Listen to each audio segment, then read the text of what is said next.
జీవితం శాస్త్ర పుష్ప సమాయుక్తం విద్వద్భ్రమర శోభితం. సభను కల్పవృక్షంకొచ్చి నేను నమస్కరిస్తున్నాను.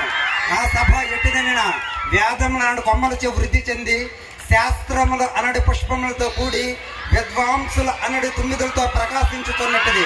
అట్టి సభకు నా యొక్క నమస్కారములు. వేదికను అలంకరించిన పెద్దలకు, పూజ్యులకు, సాక్షాత్తు సరస్వతి పుత్రులకు మరియు నాతోటి ఉపాధ్యాయ బృందానికి మరియు పిల్లలందరికీ నా యొక్క మందార మకరంద సుందర నందన చందన వందనాలు. నా మీద ఇంతటి ఆదరాభిమానాలు, ప్రేమాభిమానాలు చూపుతున్న మీ సంస్కారానికి నా నమస్కారం.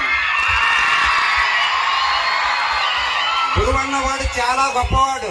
ఎందుకు గొప్పవాడు? బుద్ధి విశేషిత. మన బుద్ధి మనకేమిస్తుందంటే సుఖాన్ని ఇస్తుంది. అదే గురువు గారి మాటలు వింటే ఇంకా ఎక్కువ సుఖం కలుగుతుంది. అందుకే వ్యాస మహర్షి భాగవత పురాణంలో ఇలా చెప్పాడు గురువు కోసం. చింతామణి లోక సుఖం సురద్రుహు స్వర్గ సంపదం ప్రీచ్చతి గురుప్రీతో వైకుంఠం యోగి దుర్లభం అన్నాడు అనమాట. అంటే చింతామణి అనేది ఒక మణి, అది ఈ భూలోకంలో సుఖాన్ని ఇస్తుంది. రెండవది కల్పవృక్షము, అది స్వర్గంలో సంపదనిస్తుంది. కానీ గురువు అన్నవాడు ఏమిస్తాడండి అన్నారనమాట. ప్రీచ్చతి గురుప్రీతో వైకుంఠం యోగి దుర్లభం. అంటే యోగులకు సైతము దుర్లభమైన వైకుంఠాన్ని ప్రసాదించాలంటే అది కేవలం గురువులకే సాధ్యం అనమాట. అంతేకాదు వేమన గారు వేమన శతకంలో ఏం చెప్పారంటే, చాకి కోకలుదికి చేకాకు పడజేసి మైలి దీశిలస్త మడిచినట్లు బుద్ధి చెప్పువారు బుద్ధితేనేమయ విశ్వదాభిరామ నిరవేమ. బుద్ధి చెప్పిన అదేవిధంగా ప్రతి విద్యార్థికి మంచి మాట తీరు కోసం చాణక్యుడు ఏం చెప్పాడంటే, మౌఖర్యం లాఘవకరం మౌనమున్నతి కారణం హార కంటేచ శోభతే ముఖరం నూపురం పాదేత్ అన్నారనమాట. అంటే మౌనంగా ఎవరైతే ఉంటారో, కాముగా ఎవరైతే ఉంటారో వారికి 10 మందిలో విలువ ఉంటుందండి. ఎలా పడితే అలా మాట్లాడితే 10 మందిలో పలచనైపోతారండి అన్నారనమాట. దానికి ఉదాహరణగా ఆడవారిని తీసుకున్నారు. మరి ఆడవారు ఏం చేస్తారండి అన్నారు. ఆడవారు బంగారు ఆభరణాలు కాముగా ఉంటాయి. వాటికి బంగారు ఆభరణాలు కాముగా ఉంటాయి. వాటిని ఆడవారు మెడలో ధరించారు.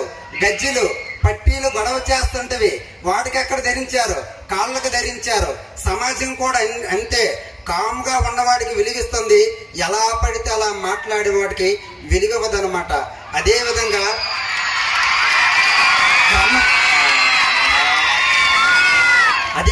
ప్రతి ఒక్కరు కూడా క్రమశిక్షణ చాలా అవసరం. క్రమశిక్షణ కోసం అందరికీ స్ఫూర్తి ప్రదాత భారత రాజ్యాంగ నిర్మాత డాక్టర్ బాబాసాహెబ్ అంబేద్కర్ ఏమన్నారంటే, ఆయన ఇద్దరు వ్యక్తులను అసహించుకున్నారు. ఒకటి క్రమశిక్షణ లేనివారు, 2 కృతజ్ఞత గుణం లేనివారు. కాబట్టి ప్రతి ఒక్కరు కూడా క్రమశిక్షణ అవసరం. ఒక తెలుగువాడిని కీర్తిస్తూ శ్రీశ్రీ గారి లిమరిక్తో నా యొక్క ప్రసంగాన్ని విరమింప చేస్తాను. తెలుగువాడి తెలివితేటలకు జై జై, తెలుగువాడు దేనికైనా సై సై, తెలుగువారు నెదురువారు నై నై, తెలుగు నాట కవుల పాట అయ్యి హై, ప్రస్తుతానికి వస్తాం మరి నేస్తాం. బై బై, జై హింద్.